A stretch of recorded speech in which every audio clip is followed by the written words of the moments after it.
Meu nome é Lisbela Valadares Franco, tenho 32 anos. Trabalho com sistemas de folha de pagamento para uma rede regional de planos de saúde. E quando isso aconteceu, eu estava grávida de 7 meses da minha primeira filha.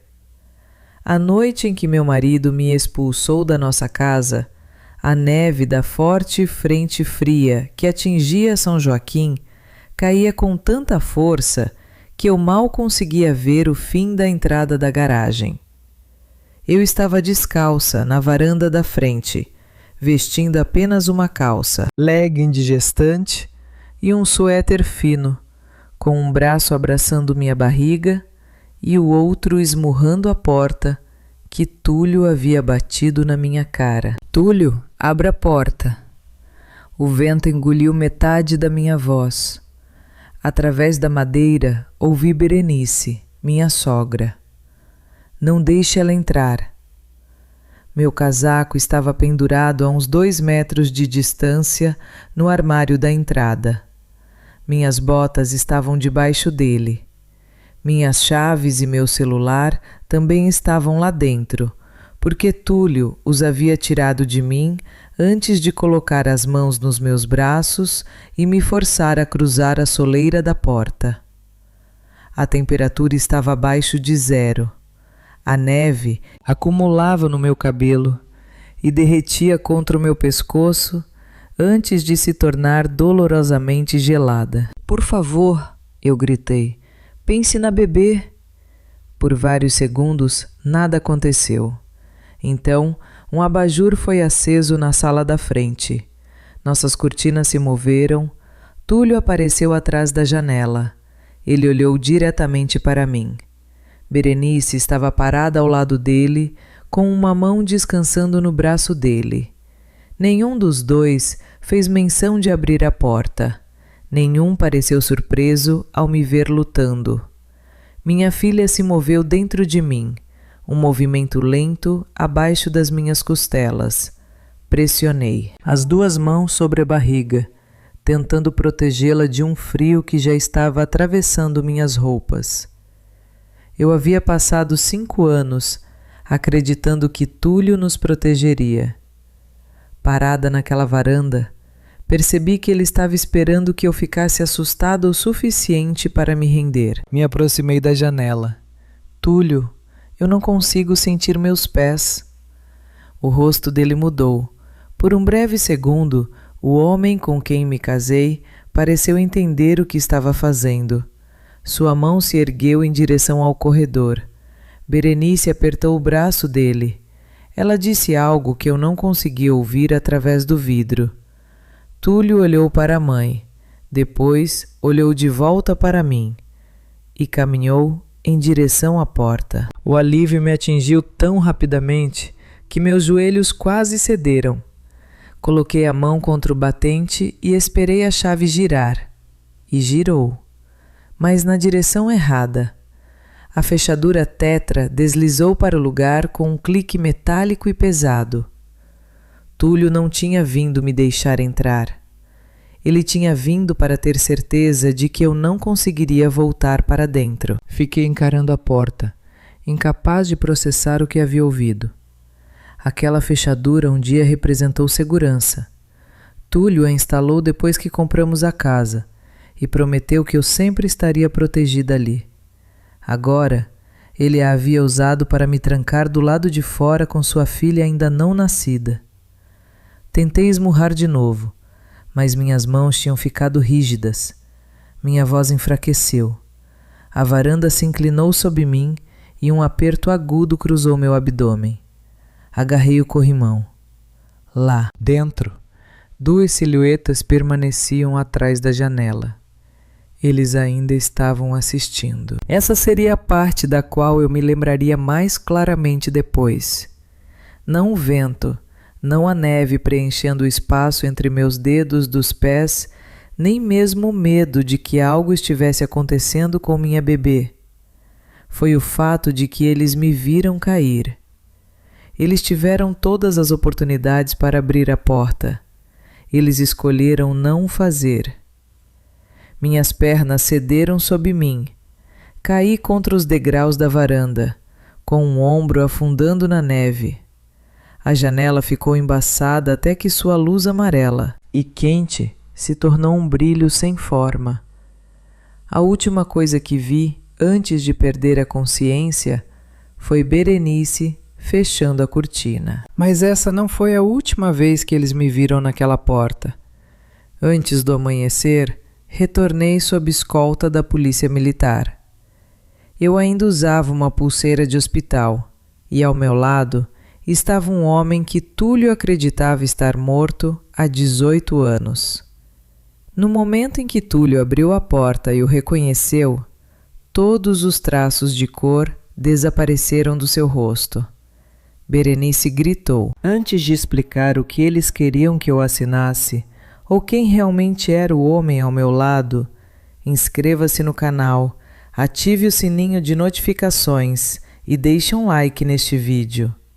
Histórias como a minha importam, porque muita crueldade sobrevive a portas fechadas, quando todos os outros desviam o olhar. Para entender como o meu casamento chegou àquela varanda, preciso levar vocês de volta a 2 semanas antes.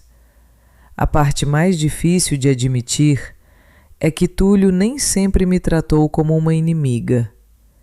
Quando nos conhecemos, 7 anos antes, ele era caloroso, engraçado e quase dolorosamente atencioso. Ele lembrava como eu tomava meu café. Ele ligava quando dizia que ligaria.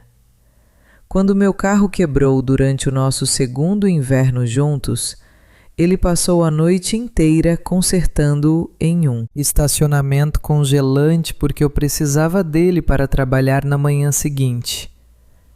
Nós nos casamos 2 anos depois. Há 4 anos, compramos a casa na Serra Catarinense juntos. A maior parte do valor da entrada veio do dinheiro que minha mãe me deixou quando faleceu, mas eu nunca pensei nela como a minha casa. Era a nossa casa. No dia em que nos mudamos, Túlio substituiu a fechadura velha da frente por uma tranca tetra pesada de latão. Ele me entregou a primeira chave e prometeu que eu estaria sempre segura atrás daquela porta. Eu acreditei nele. Talvez eu precisasse. Eu havia perdido minha mãe aos 21 anos e, depois disso, carregava um medo silencioso de que qualquer família pudesse desaparecer se eu não conseguisse mantê-la unida. Esse medo me fez paciente, me fez perdoar e, eventualmente, me fez ignorar coisas que eu deveria ter confrontado muito antes. Berenice se mudou para nossa casa 9 meses antes da tempestade, depois que um cano estourou em seu apartamento. Túlio disse que ela precisaria do quarto de hóspedes por algumas semanas. No começo, eu a recebi bem. Berenice sabia o quanto eu sentia falta da minha mãe. Ela ia às consultas do pré-natal quando Túlio estava ocupado. Ela cozinhava quando eu estava cansada. Ela me dizia que sempre quis ter uma filha. Mas o apartamento dela foi consertado e ela não foi embora. Em vez disso, as correspondências dela começaram a chegar no nosso endereço. Suas roupas se espalharam do armário do quarto de hóspedes para o corredor. Ela reorganizou a cozinha, assumiu os registros contábeis da empreiteira de Túlio e começou a responder a perguntas que eu havia feito ao meu marido. Quando entendi que Berenice não era mais uma hóspede, ela já estava envolvida em todas as decisões dentro da nossa casa. E Túlio havia parado de tomar qualquer decisão sem ela. No começo, eu dizia a mim mesma que era temporário. Berenice entendia de contabilidade. O negócio de reformas de Túlio estava ficando mais complexo. Eu estava grávida, cansada e grata por outra pessoa estar disposta a lidar com as notas fiscais que ele continuava trazendo para casa.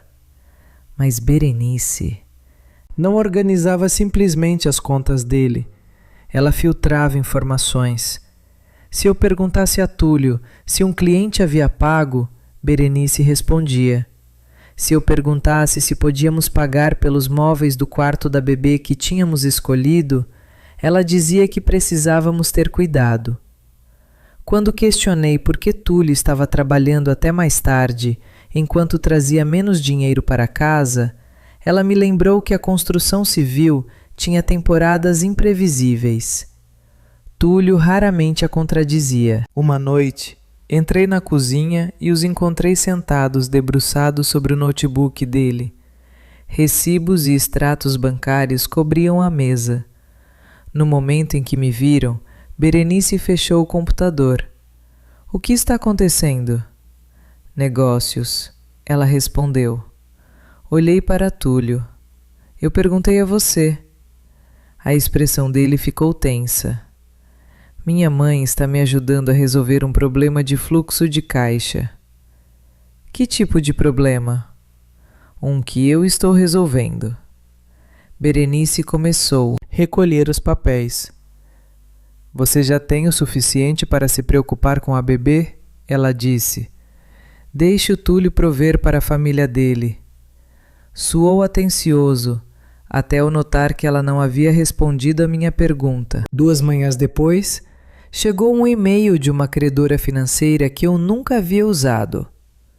O assunto me dava as boas-vindas à minha nova conta de empréstimo com garantia de imóvel. Presumi que fosse propaganda, até ver os 4 últimos dígitos do endereço da nossa propriedade e um limite de crédito de R$350 mil. Meu nome aparecia ao lado do de Túlio. Abri os documentos anexados. Alguém havia enviado uma cópia do meu RG, minhas informações de emprego e uma assinatura eletrônica que parecia quase como a minha. Quase. A última volta do meu sobrenome curvava na direção errada. Era o tipo de diferença que nenhum estranho notaria. Meu marido notaria. Liguei para a financeira da minha mesa no trabalho. A atendente me pediu para confirmar a data em que autorizei a aplicação. Eu não autorizei nada. Houve uma pausa. Ela me transferiu para o departamento de fraudes. Quando a ligação terminou, a conta havia sido congelada. A especialista me disse que a maior parte do dinheiro disponível já havia sido transferida, mas a credora tentaria interromper quaisquer saques restantes. Ela também me avisou que, como Túlio era coproprietário da casa, a situação poderia ser tratada como uma disputa conjugal, a menos que eu registrasse um boletim de ocorrência e apresentasse uma declaração de fraude com firma reconhecida em cartório. Fiquei sentada na minha mesa, encarando a assinatura falsificada. Aquela casa continha a maior parte do dinheiro que minha mãe havia me deixado. Eu havia contribuído com o valor da entrada, porque Túlio e eu deveríamos estar construindo algo juntos. Ele havia usado minha identidade para pegar um empréstimo, usando a casa como garantia. Saí do trabalho mais cedo. A caminhonete de Túlio estava na entrada quando cheguei. O carro de Berenice estava atrás. Eles estavam me esperando na cozinha. Uma cópia impressa do contrato de empréstimo estava sobre a mesa. Túlio se levantou quando entrei. Lisbela, deixe-me explicar. Você abriu uma linha de crédito de R$350 mil no meu nome. Está no nome de nós dois. Eu não assinei. Berenice permaneceu sentada. Você iria se beneficiar do dinheiro, ela disse. Olhei para ela. Isso não torna a assinatura minha. Túlio esfregou as palmas das mãos na calça jeans. A empresa tinha contas de fornecedores. Se eu não as pagasse, ia perder 2 projetos. Então, você falsificou o meu nome. Eu ia te contar. Quando? Não sei. Quando as coisas se estabilizassem. Berenice soltou uma respiração silenciosa. O Túlio estava protegendo a sua casa. Ele fez o que tinha que fazer. Virei-me para ela. Você preparou a documentação? A expressão dela não mudou. Eu ajudei meu filho a salvar o negócio dele. Vocês usaram minha identidade. Seu marido tinha acesso a ela. Isso não foi uma permissão. Túlio se colocou entre nós. Podemos parar de falar como se eu tivesse roubado de um estranho? Nós somos casados. Isso torna tudo pior. Ele se encolheu. Perguntei para onde o dinheiro tinha ido. A maior parte havia sido usada para cobrir dívidas de fornecedores do Túlio, pagamentos atrasados de equipamentos e folha de pagamento. Vários milhares de reais. Também pagaram faturas de cartão de crédito pertencentes a Berenice. Quando a confrontei, ela o chamou de despesas da casa. Não eram. Eram saldos de seu próprio apartamento e contas pessoais. Túlio insistiu que poderia repor tudo assim que seu próximo projeto fosse pago. Berenice disse que relatar uma fraude destruiria a empresa dele por causa de burocracia. Nenhum dos dois parecia entender que a burocracia era o crime. Peguei o contrato impresso e subi as escadas. Túlio me seguiu. O que você está fazendo? Documentando isso. Lisbela, não transforme isso em algo que não é. Eu o encarei. Você copiou minha identidade, falsificou minha assinatura e pegou um empréstimo contra a casa sem me contar. O que você acha que é? O medo dele se transformou em irritação. Eu tomei uma decisão desesperada porque estou tentando nos manter à tona. Não. Você tomou uma série de decisões e escondeu cada uma delas. Ele ficou me encarando, respirando pesadamente. Pela primeira vez no nosso casamento, tranquei a porta do quarto entre nós. Naquela noite, criei uma pasta vermelha. Coloquei cópias dos documentos do empréstimo dentro dela, junto com o nosso extrato original do financiamento, as instruções de fraude da credora e um registro de cada transferência que consegui identificar. Então, digitalizei tudo. Enviei os arquivos para Yara, minha melhor amiga da faculdade. Yara trabalhava como assistente social na comunidade. Seu trabalho a havia ensinado a reconhecer formas de controle que as famílias preferiam chamar de desentendimentos particulares. Ela me ligou em minutos. Você está segura? Estou no quarto. Essa não foi a minha pergunta. Olhei para a porta trancada. O Túlio nunca me bateu. Ele já pegou seu dinheiro sem permissão? Não. Sua identidade? Não antes disso. A mãe dele alguma vez fez você sentir como se precisasse da permissão dela para existir na sua própria casa? Não disse nada. A voz de Yara se suavizou. Você não precisa esperar que alguém te bata para levar o perigo a sério. Prometi ligar se algo mudasse.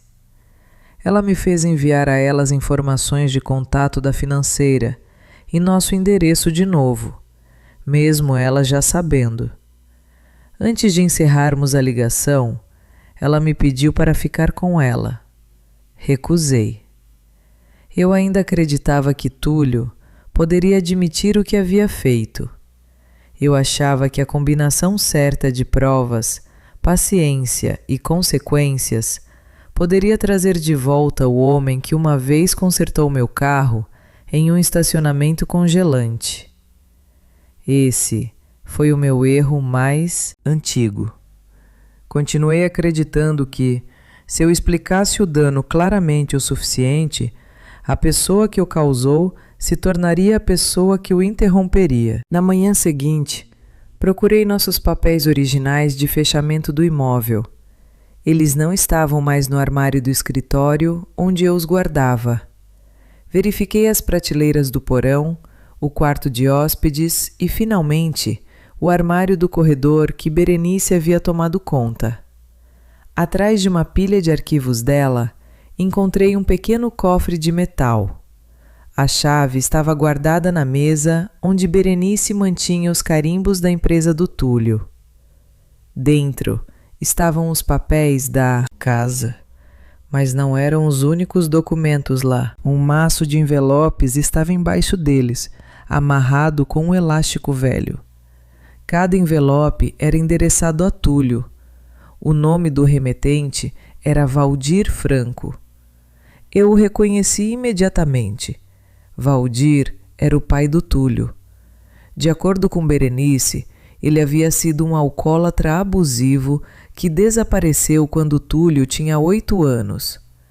Ela dizia que ele nunca pagou pensão, nunca ligou e nunca tentou ver o filho. Quando Túlio tinha 17 anos, Berenice disse a ele que Valdir havia morrido. Cirrose hepática. Essa história havia se tornado um fato central dentro da família Franco. Túlio raramente falava sobre o pai, mas quando fazia, sua raiva carregava a finalidade da morte. Os envelopes nas minhas mãos cobriam mais de uma década. A maioria não estava aberta. Alguns haviam sido marcados como recusados. Outros haviam sido devolvidos porque o destinatário supostamente havia se mudado, embora Túlio e Berenice tivessem morado no mesmo endereço durante aqueles anos. Abaixo das cartas havia cópias de vales postais e recibos judiciais. Pensão alimentícia. Pagamentos regulares. Sentei no chão e abri um dos envelopes que já estava rasgado no canto. A carta não pedia perdão. Não culpava Berenice. Dizia que o autor estava sóbrio há 3 anos. Reconhecia que Túlio tinha todo o direito de estar com raiva. Pedia apenas se ele poderia enviar outra carta no próximo aniversário de Túlio.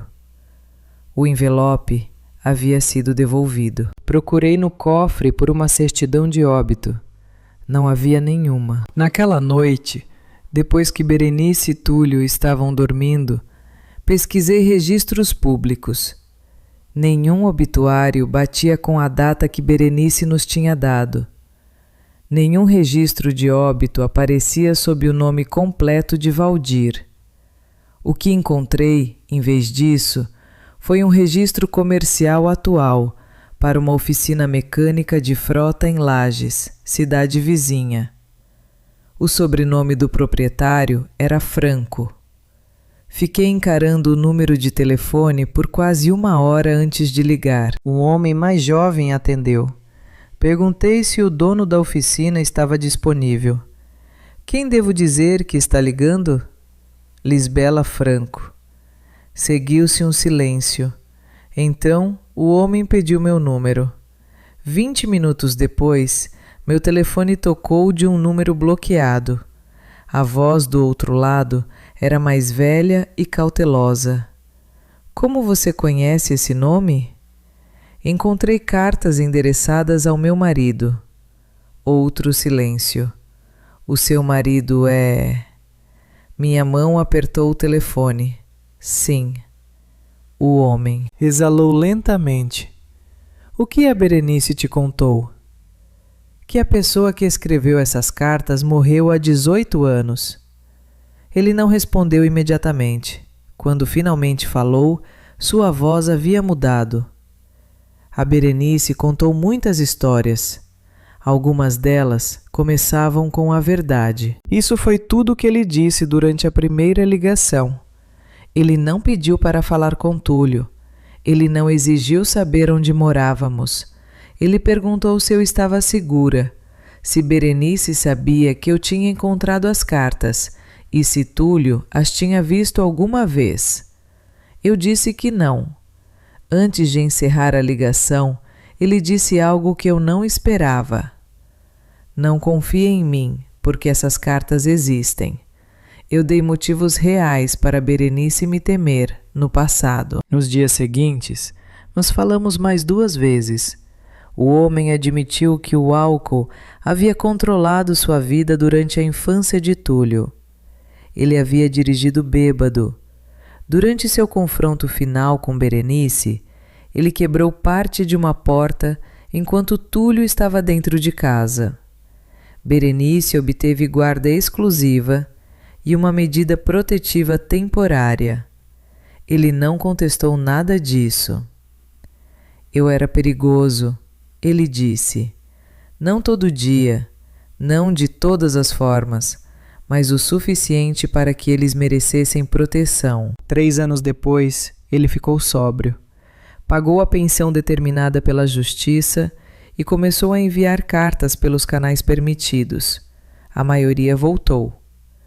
Quando Túlio se tornou adulto, o homem tentou novamente. Essas também voltaram. Por que você não foi procurá-lo? Perguntei.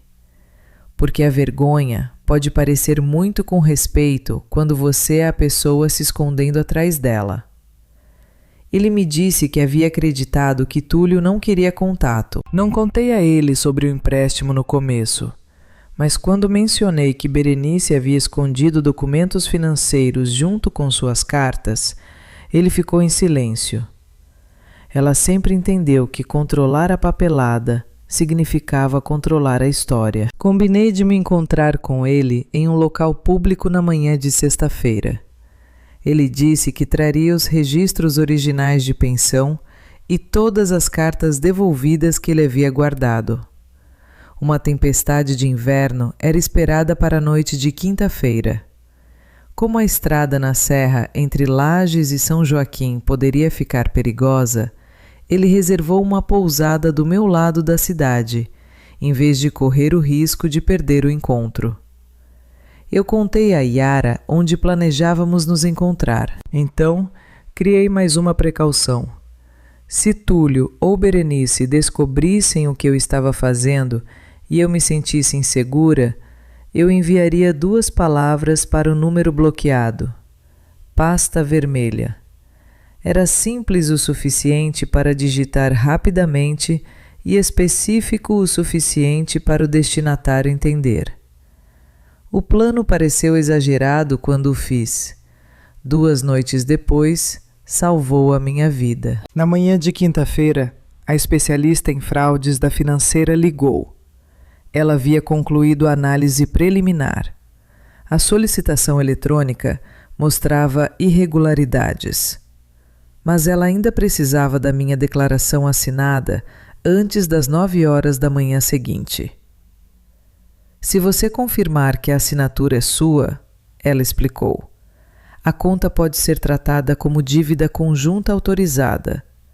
E se eu confirmar que não é, encaminharemos os documentos para uma investigação formal. Túlio pode enfrentar exposição criminal, Berenice também. Eu entendi porque o prazo os assustava. Também entendi que eles o haviam criado. Disse a especialista que enviaria a declaração antes das 9 horas.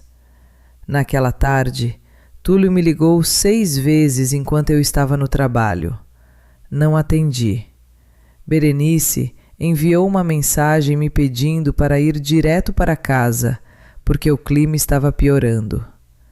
Quando cheguei ao nosso bairro, a neve já começava a cobrir a estrada. A caminhonete de Túlio estava estacionada torta, atravessando a entrada. Dentro de casa, todas as luzes do andar de baixo estavam acesas. Uma única folha de papel esperava na mesa da cozinha. Era uma declaração confirmando que eu havia autorizado conscientemente o empréstimo. Berenice havia colocado uma caneta ao lado. Túlio estava de pé no balcão. Ele parecia não ter dormido. Nós precisamos resolver isso hoje à noite.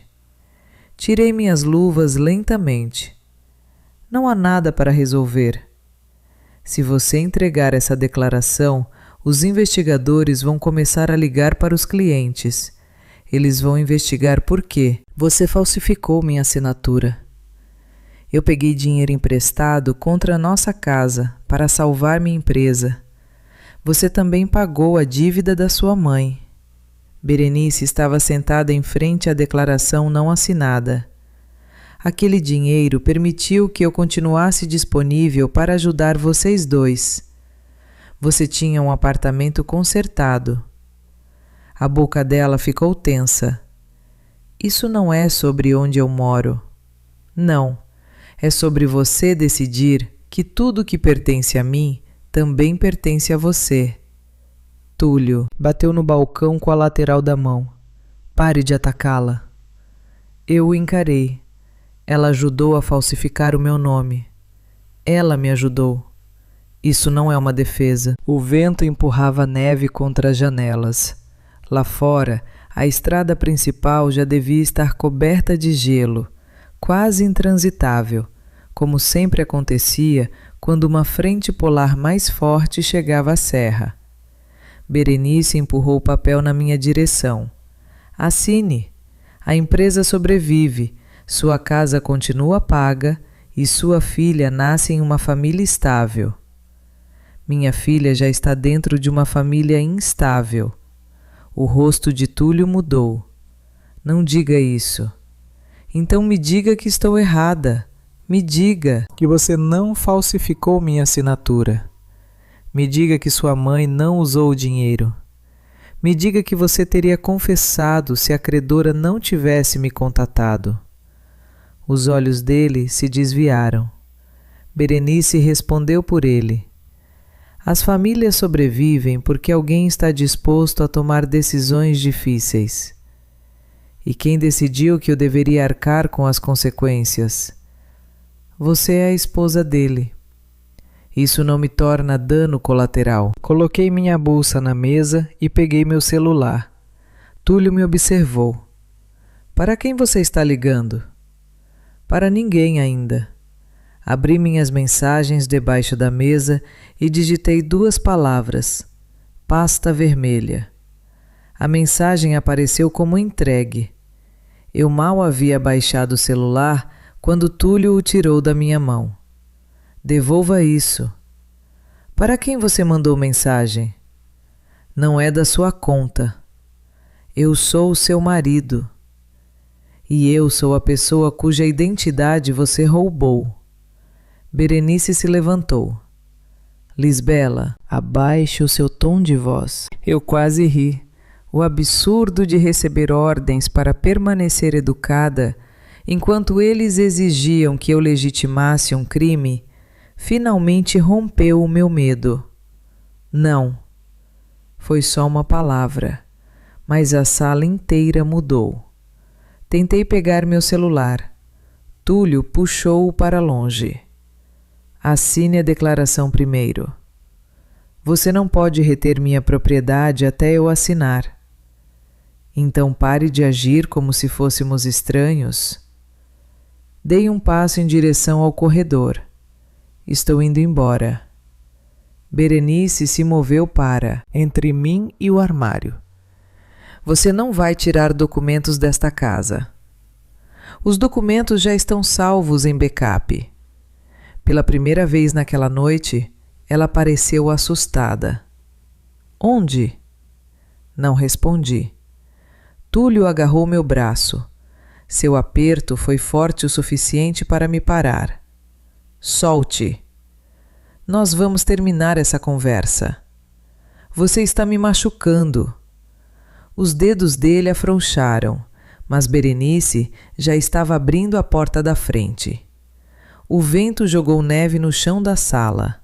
Ela olhou para ele. Túlio, se ela quer se comportar como se não fizesse parte dessa família, deixe que ela entenda o que isso significa. Eu me movi em direção às minhas botas.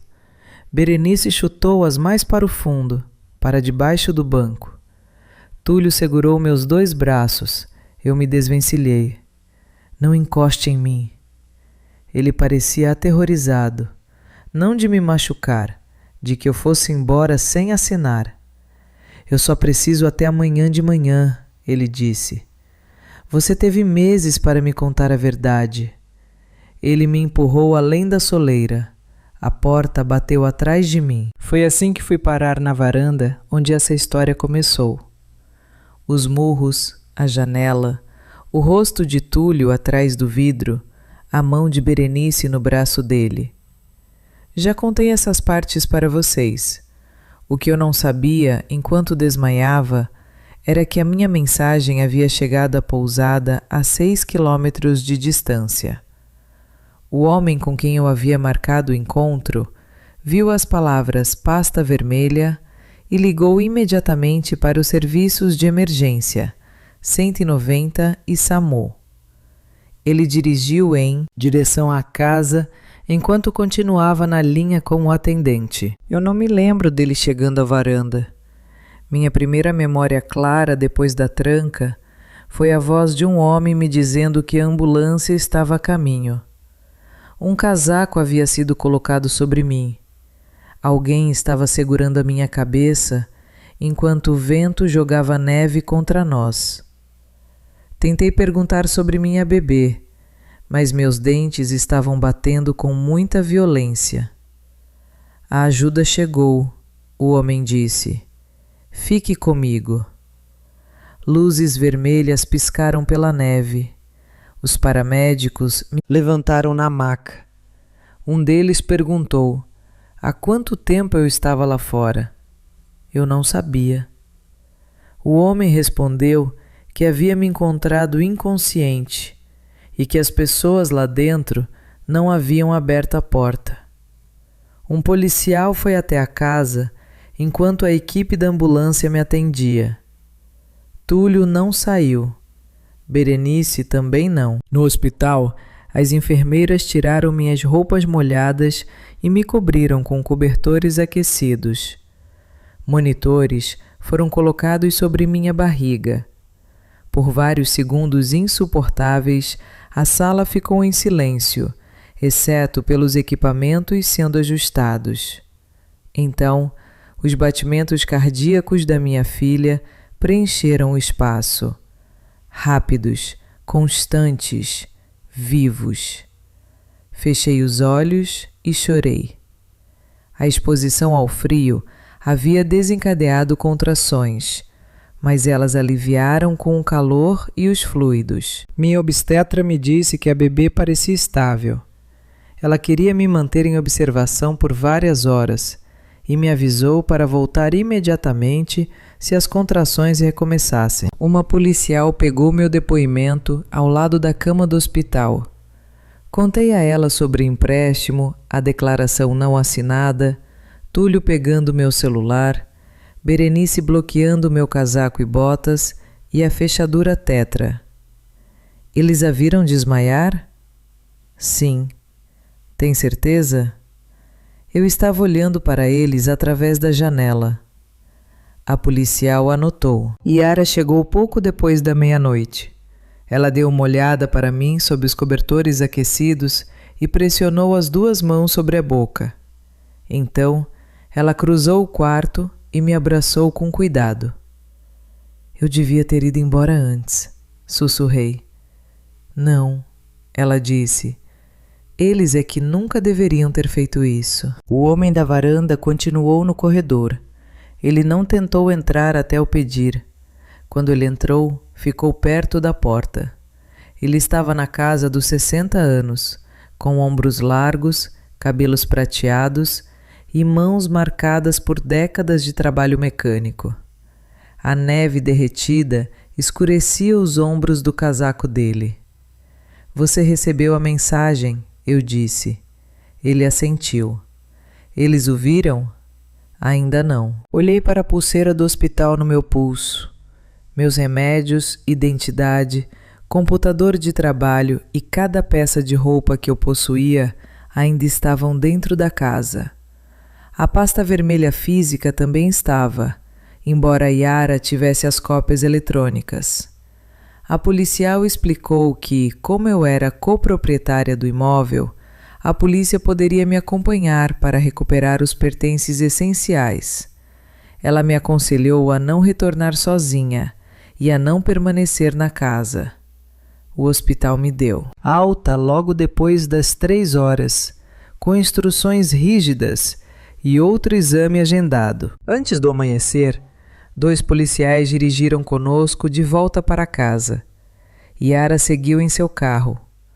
O homem que havia me encontrado sentou ao lado dela. A neve ainda cobria a varanda quando retornei. O contorno do meu corpo ainda estava visível onde eu havia caído. Um policial bateu na porta. Por quase 1 minuto, ninguém atendeu. Então, a luz do corredor acendeu. A fechadura tetra girou.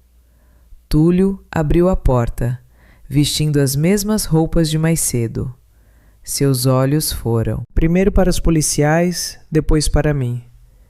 Finalmente, ele viu o homem parado ao lado de Yara, no topo dos degraus. Túlio parou de respirar. Observei o reconhecimento passar pelo rosto dele.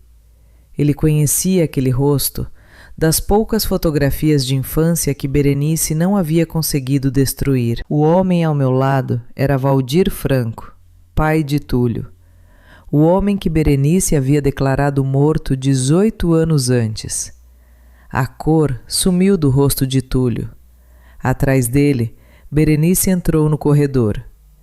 No momento em que ela viu Valdir, ela gritou. Não foi luto, foi reconhecimento afiado pelo terror. Você, ela disse. Valdir não se moveu em direção a ela. Sim. Túlio segurou no batente da porta. Pai. A expressão de Valdir ficou tensa, mas ele permaneceu onde estava. Eu não estou aqui para forçar nada a vocês. Berenice se recuperou primeiro.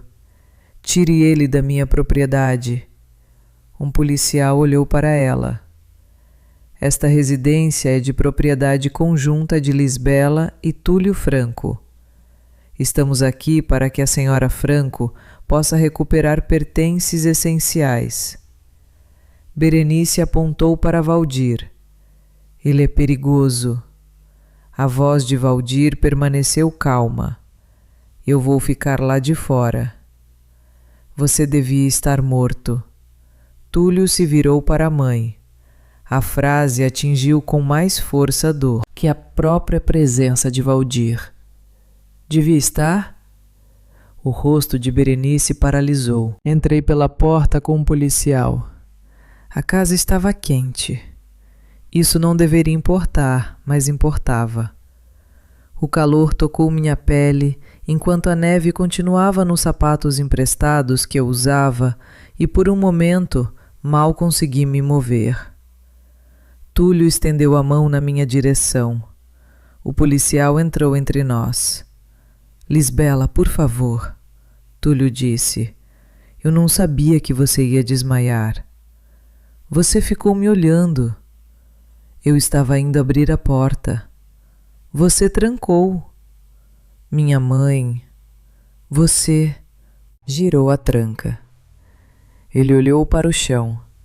Aquele foi o primeiro momento em que entendi que ele tentaria dividir a responsabilidade sem aceitar a sua própria. Berenice nos seguiu escada acima, objetando a cada item que eu colocava em uma bolsa. Meus remédios, minha identidade, meu notebook de trabalho, várias trocas de roupa, registros do pré-natal. O policial repetiu as instruções para que ela se afastasse. Quando procurei pela pasta vermelha, ela não estava lá. Berenice alegou que nunca a tinha visto. Eu não discuti. Yara tinha as cópias. Lá embaixo, Túlio permaneceu perto da porta aberta, encarando Valdir. Nenhum dos 2 homens se aproximou do outro. Quando carreguei minha bolsa para fora, Valdir se afastou para que eu pudesse passar sem me sentir cercada. Ele não se comportou como um pai retornando para reivindicar seu lugar. Ele se comportou como um homem que entendia que havia perdido o direito de exigir um. Fiquei no apartamento da Yara depois que saí da casa. Ao nascer do sol, a tempestade havia enfraquecido. Valdir sentou em frente a nós na mesa da cozinha da Yara, com uma velha pasta de documentos descansando ao seu lado. Ele a abriu lentamente. Lá dentro havia cópias de todos os pagamentos de pensão alimentícia que ele havia feito, correspondências do Tribunal Judiciário, registros de reabilitação e dezenas de cartas devolvidas. Ele não começou se defendendo. Começou pela noite em que Berenice o deixou. Eu estava bêbado, ele disse. Eu havia dirigido com o Túlio na caminhonete no começo daquela semana. A Berenice me confrontou e eu quebrei uma parte da porta. Nunca bati em nenhum dos dois, mas isso não significa que eles estivessem seguros. Ele descreveu a ordem de custódia e a medida protetiva temporária. Berenice estava certa em ir embora. Essa verdade importava. 3 anos depois, Valdir completou o tratamento e estabeleceu uma sobriedade de longo prazo. Ele começou a pagar a pensão religiosamente. Quando as restrições permitiram comunicação por escrito, ele enviou cartas. Berenice as devolvia. Às vezes, as marcava como recusadas. Às vezes, alegava que Túlio não morava mais no endereço.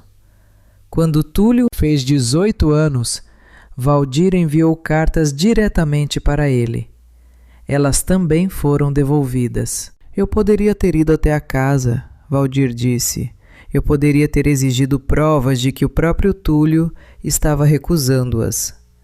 Por que você não foi? Yara perguntou. Covardia, vergonha.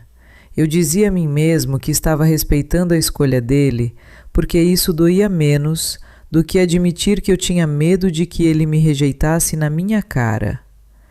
Ele não me pediu para convencer Túlio de nada. Ele me deu os registros porque a ocultação feita por Berenice estabelecia um padrão relevante para o que ela havia feito com o empréstimo. Antes de ir embora, ele perguntou se eu queria que ele ficasse por perto. Sim, eu disse, mas não porque você é o pai do Túlio. Ele assentiu, porque eu fui uma testemunha na varanda. Isso é o suficiente. Depois que Valdir saiu, eu me lembrei da câmera da campainha. Túlio e eu a tínhamos instalado juntos. Embora ele geralmente controlasse as configurações de segurança, a conta na nuvem ainda me reconhecia como administradora. Abri o aplicativo. As imagens começavam quando a porta da frente se abriu. Lá estava Túlio, segurando meus braços. Lá estava Berenice, de pé, ao lado do armário. O microfone captou eu dizendo a Túlio para não encostar em mim. Captou a declaração de Berenice de que eu precisava entender o que significava rejeitar a família. Então, Túlio me empurrou para fora. A porta se fechou. A câmera registrou eu pedindo meu casaco. Registrou eu implorando a Túlio que pensasse na bebê. A janela da frente apareceu no canto do vídeo. A silhueta de Túlio permaneceu visível. Quando caí contra os degraus, Berenice fechou a cortina. Segundos depois, o microfone da câmera captou a fechadura tetra. Eu enviei a filmagem para a investigadora da polícia. Então fiz o backup em 3 lugares diferentes. A investigação da financiadora andou rápido depois disso. Os registros eletrônicos mostraram que minha identidade havia sido carregada junto com o pedido de Túlio. A autorização falsificada havia sido enviada pelo mesmo sistema de negócios que Berenice usava para gerenciar as contas dele. Os registros de transferência conectavam o empréstimo às dívidas com fornecedores de Túlio e às faturas pessoais de Berenice. A pasta vermelha desapareceu da casa, mas o seu desaparecimento não importava mais. Todos os documentos importantes já existiam em algum lugar que eles não podiam alcançar. Um juiz me concedeu uma medida protetiva e uso exclusivo da casa. Não voltei a morar lá imediatamente. Eu não consegui olhar para a janela da frente sem ver duas silhuetas atrás dela. Túlio recebeu ordens de manter distância. Berenice foi proibida de me contatar diretamente. Ela tentou usar parentes em vez disso.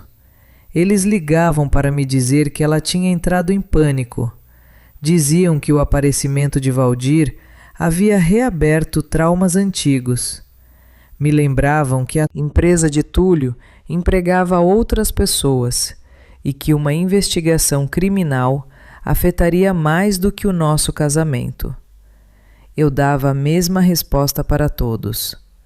A investigação existia por causa do que Túlio e Berenice haviam feito, não porque eu me recusava a escondê-la. Túlio deixou mensagens de voz de números que eu não reconhecia. Na primeira, ele se desculpou. Na segunda, ele explicou. Na terceira, ele estava culpando Berenice. Ela continuava dizendo que você voltaria para dentro se a gente esperasse. Eu estava assustado. Eu não estava pensando. Mas o vídeo o mostrava pensando. O mostrava olhando pela janela. O mostrava caminhando em direção à porta. Registrou a escolha que ele fez quando chegou lá. Durante uma audiência de conciliação, conduzida através de advogados, Túlio chorou. Ele admitiu ter falsificado minha assinatura. Admitiu ter pegado meu celular.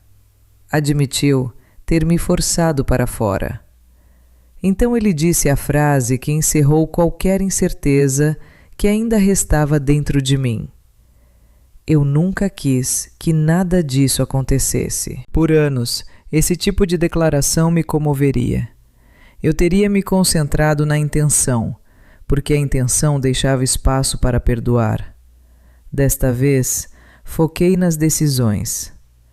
Você pode não ter querido as consequências, eu disse, mas você queria que eu ficasse assustado o suficiente para assinar. Ele abaixou a cabeça. Eu posso mudar. Então, mude. A esperança apareceu no rosto dele. Terminei antes que ele pudesse entender errado. Mas você não vai praticar sua mudança em mim ou na nossa filha. Eu pedi o divórcio. A credora confirmou que minha autorização havia sido falsificada e removeu a obrigação fraudulenta do meu nome. A dívida restante tornou-se parte dos processos criminais e financeiros contra Túlio e Berenice. A empresa de Túlio faliu. Vários projetos já estavam sobrevivendo de dinheiro emprestado. Uma vez que as contas foram congeladas e a fraude se tornou pública, os fornecedores pararam de estender o crédito. Seu registro de empreiteiro acabou vencendo e a Reformas Franco fechou. Túlio se declarou culpado de falsidade ideológica e de acusações relacionadas à Lei Maria da Penha. Ele cumpriu pena em regime semiaberto, seguida de livramento condicional. O tribunal exigiu restituição, acompanhamento psicológico individual e participação no grupo reflexivo para autores de violência doméstica previsto na Lei Maria da Penha, antes que ele pudesse solicitar contato ampliado com a nossa filha. Berenice continuou negando a responsabilidade por mais tempo do que Túlio. Ela alegou que havia meramente preparado a papelada e tentado acalmar uma discussão conjugal. Os registros eletrônicos, fundos transferidos, áudio da campainha e a sua conduta durante a expulsão a contradiziam.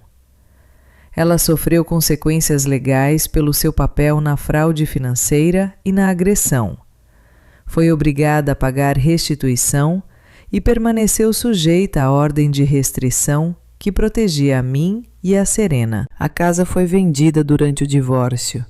Uma parte de mim ficou triste quando assinei os documentos de venda. O dinheiro da minha mãe havia ajudado a comprá-la.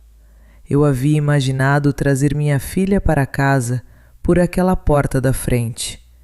Mas o imóvel havia deixado de representar segurança muito antes de eu sair dele. O acordo protegeu a minha contribuição e impediu que o empréstimo falsificado me seguisse até o meu próximo lar. Túlio e Valdir eventualmente concordaram com um encontro mediado. Eu não fui. Valdir mais tarde me contou apenas o que eu precisava saber. Ele entregou a Túlio as cartas devolvidas.